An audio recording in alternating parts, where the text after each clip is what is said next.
ओम नमः शिवाय। हर हर महादेव। आज भाद्रपद माह के शुक्ल पक्ष की द्वादशी तिथि और गुरुवार है। इस द्वादशी को वामन जयंती के रूप में मनाया जाता है। कहते हैं कि धर्म की रक्षा के लिए भगवान श्री हरि विष्णु ने इस दिन वामन रूप में अवतार लिया था। तो इस दिन लोग पूरे भक्ति भाव से भगवान वामन देव के नियमित व्रत रखते हैं और पूजा पाठ करते हैं। और आज ही परिवर्तनीय एकादशी व्रत का पारण किया जाएगा।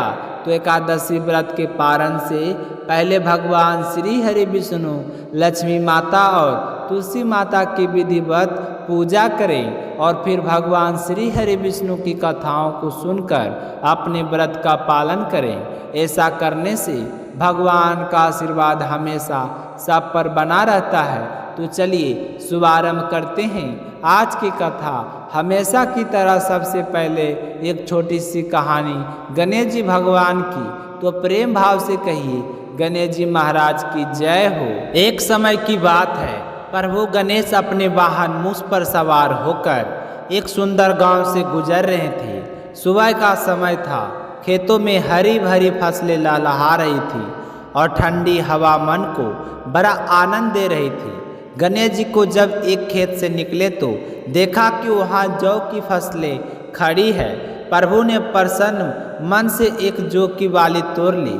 जब उसे खोला तो उसमें 13 दाने निकले। तो गणेश जी के मुख पर अचानक गंभीरता छा गई। उन्होंने सोचा, अरे मैंने अनुमति के बिना किसी के खेत से ये दाने तोड़ लिए हैं। यह तो चोरी हो गई। भले ही यह अनजाने में हुआ है, परंतु पाप तो पाप ही है। इस अपराध बोध से वे खेत के मालिक की खोज करने लगे। पूछने पर ज्ञात हुआ कि यह खेत गांव के बड़े सेठ जी का है। गणेश जी सीधे सेठ जी का दुकान पर पहुंचे और हाथ जोड़कर बोले, सेठ जी मुझे अपने यहाँ नौकरी पर रख लीजिए। मैंने आपके खेत से अनजाने की जौ की वाली तोड़ ली है। इस अपराध का प्रायश्चित मैं सेवा करके करना चाहता हूँ। मैं आपके यहाँ 12 वर्ष तक काम करूँगा। तो सेठ जी आश्चर्यचकित रह गए। उन्होंने गणेश जी को बड़े प्रेम से अपने यहाँ रख लिया। धीरे धीरे गणेश जी घर के सभी काम करने लगे। खेतों में भी हाथ बटाते। उनकी ईमानदारी और सादगी देखकर सेठ जी सोचते, काश यह बालक मेरा पुत्र होता। भक्तों, समय बीतता गया। एक दिन की घटना है। सेठानी लघु शंका के बाद हाथ से हाथ धो रही थी। तो गणेश जी ने तुरंत उनका हाथ पकड़कर मिट्टी से हाथ धुलवाया और कहा कि माँ जी, राख से हाथ धोने पर माता लक्ष्मी रूठ जाती है। मिट्टी से हाथ धोना शुभ होता है। सेठानी को यह बात अच्छी नहीं लगी। गुस्से में उन्होंने जाकर सेठ जी से शिकायत कर दी। लेकिन जब गणेश जी ने कारण बताया तो सेठ जी ने समझ लिया कि यह बालक गलत नहीं है, बल्कि भलाई के लिए ही टोकता है। इसी तरह कुंभ के मेले की घटना घटी। सेठानी स्नान करने गई, पर किनारे पर बैठकर ही पानी छू रही थी। तो गणेश जी ने उनका हाथ पकड़कर गहरे जल में डुबकी लगवाई और कहा, माँ जी इतना दूर आए हैं तो पवित्र जल में स्नान अवश्य कीजिए, यही सच्चा तीर्थ होगा। फिर भी सेठानी नाराज हो गई। लेकिन सेठ जी ने जब बात समझी तो उन्हें भी एहसास हुआ कि गणेश जी ने सही किया। एक दिन घर में हवन था तो सेठानी काली चुनरी ओढ़ कर आने लगी। तो गणेश जी ने चुनरी खींचकर फाड़ दी और कहा, पूजा पाठ में काले वस्त्र अशुभ माने जाते हैं, लाल चुनरी ओढ़ कर ही हवन में बैठिए।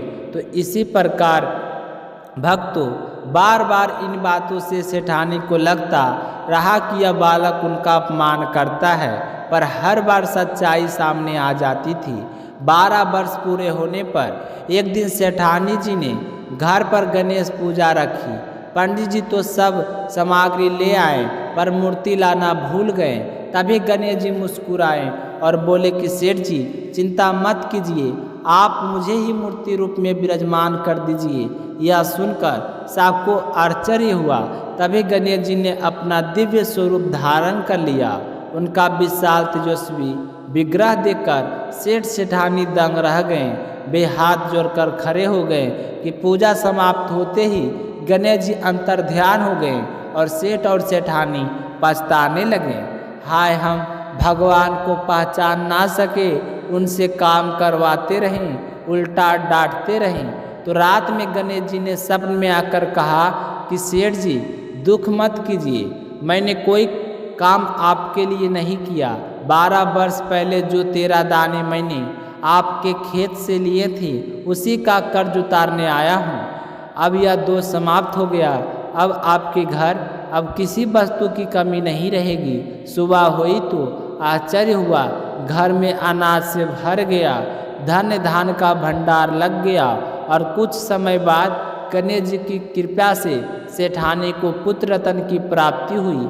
हे गणपति बप्पा, जैसे आपने सेठ और सेठानी को धन धान और संतान सुख दिया, वैसे ही सब भक्तों की कृपा दीजिएगा। बोलिए गणपति महाराज की जय हो। प्राचीन समय में देवताओं और दैत्य के बीच घोर युद्ध चल रहा था।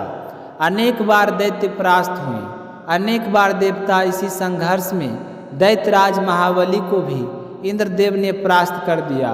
किंतु दैत्यों के गुरु शुक्राचार्य ने अपनी संजीवनी विद्या से मृत और घायल दैत्यों को पुनः जीवित कर दिया। इसके बाद राजा बलि ने शुक्राचार्य की प्रेरणा से एक भव्य यज्ञ का आयोजन किया। उसी यज्ञ से प्रसन्न होकर अग्निदेव ने उन्हें दिव्य रथबान और अभेद्य कवच प्रदान किया। इन वरदानों से दैत्यराज बलि की शक्ति अपार हो गई। उन्होंने देवताओं को युद्ध में पराजित कर अमरावती पर अधिकार कर लिया। देवताओं के राजा इंद्र चिंतित हो उठे। उन्हें ज्ञात था कि यदि बलि सो यज्ञ पूरे कर लेगा तो वह तीनों लोगों पर शासन कर लेगा। भयभीत होकर इंद्रदेव भगवान विष्णु की शरण में पहुँचे। विष्णु भगवान ने उन्हें आश्वासन दिया, इंद्र तुम निश्चित रहो, दैत्यों के बढ़ते आतंक को समाप्त करने के लिए मैं आदिति के गर्भ में वामन रूप में अवतार लूँगा। ऋषि कश्यप की पत्नी आदिति ने पुत्र प्राप्ति की इच्छा से कठोर तप किया। उनकी भक्ति से प्रसन्न होकर भगवान विष्णु ने भाद्रपद के शुक्ल द्वादशी को उनके गर्भ से जन्म लिया। यह था वामन अवतार की एक तेजस्वी ब्रह्मचारी बटुक के रूप में ऋषियों ने उनका उपनयन संस्कार किया। उन्हें जनेऊ, दंड, कमंडल, खराओं, रुद्राक्ष की माला और भिक्षा प्रदान किए गए। सबकी आज्ञा लेकर वामन देव सीधे दैत्यराज बलि की ओर प्रस्थान किए। उस समय बलि नर्मदा तट पर अपना अंतिम सोम यज्ञ संपन्न कर रहे थे। तभी वामन रूपी विष्णु भक्त वहां पहुंची और उनका स्वर मधुर था। वह वाणी विनम्र उन्होंने बलि से भिक्षा मांगी, राजन मुझे केवल 3 पग भूमि दान में चाहिए। बलि मुस्कुराकर बोले, छोटे से बटुक तुम्हारे छोटे छोटे पंगों से 3 कदम में क्या मिलेगा? तुम चाहो तो सेना, सोना, रत्न, हाथी, घोड़े, नगर को जो चाहे मांग लो, मैं तीनों लोगों का स्वामी हूँ। परंतु वामन देव से विनम्रता से कहा, महाराज मुझे अधिक की आवश्यकता नहीं है, बस 3 पग भूमि के लिए मेरे पर्याप्त है। शुक्राचार्य समझ गए कि यह कोई साधारण ब्राह्मण नहीं है। उन्होंने बलि को चेताया, राजन यह स्वयं विष्णु है, तुम्हें छलने आए हैं। लेकिन बलि अपने वचन पर दृढ़ रहे। उन्होंने हाथ में जल लेकर प्रतिज्ञा की और वामन को 3 पग भूमि दान में दे दी। जैसे ही दान का वचन पूरा हुआ, वामन देव का आकार विराट होने लगा। उनका रूप आकाश को छूने लगा। एक पग में उन्होंने स्वर्गलोक को नाप लिया और दूसरे पग में संपूर्ण पृथ्वी और तीसरे पग के लिए स्थान शेष न रहा। बलि सोच में पड़ गया कि मैंने वचन दिया है, पर स्थान कहाँ से दूँ? तभी उनके भीतर में आवाज़ आई, यदि संपत्ति ना हो तो स्वयं को समर्पित करना ही सच्चा दान है। तो राजा बलि ने श्रद्धा से अपना सिर झुका दिया और कहा, प्रभु तीसरा पग मेरे सिर पर रख दीजिए। वामन देव ने ऐसा ही किया। उन्होंने बलि को पाताल लोक का स्वामी बना दिया और बलि की सत्यनिष्ठा और वचनबद्धता से भगवान विष्णु अत्यंत प्रसन्न हुए। उन्होंने वरदान मांगने को कहा तो बलि ने निवेदन किया, प्रभु आप सदैव मेरे सामने रहें। भगवान विष्णु उनकी भक्ति स्वीकार की और पाताल लोक में उनके द्वारपाल बनकर निवास करने लगे। तो देवता और माता लक्ष्मी विष्णु के पाताल जाने से व्याकुल हो उठे। तब लक्ष्मी जी ने गरीब स्त्री का रूप धारण किया और बलि का अपना भाई मानकर राखी बांधी और वचन स्वरूप विष्णु जी को वापस मांग लिया। वचन के पक्के बलि ने विष्णु को लौटा दिया, परंतु भगवान ने वादा किया कि हर वर्ष चतुर्मास के 4 महीने में वे पाताल में निवास करेंगे। इसी कारण आषाढ़ के शुक्ल एकादशी से कार्तिक शुक्ल एकादशी तक भगवान विष्णु योग निद्रा में रहते हैं और आज भाद्रपद माह के शुक्ल द्वादशी के दिन करवट बदलते हैं। यही दिन परिवर्तनीय एकादशी कहलाता है और अगले दिन वामन जयंती का रूप में मनाई जाती है। जो भी भक्त इस दिन व्रत रखते हैं और वामन अवतार की कथा श्रद्धा से सुनते हैं, उनके समस्त पाप नष्ट होते हैं और जीवन में सुख समृद्धि और सभी मनोकामनाओं की पूर्ति होती है। बोलिए वामन देव की जय हो। बोलिए श्री हरि विष्णु भगवान की जय हो।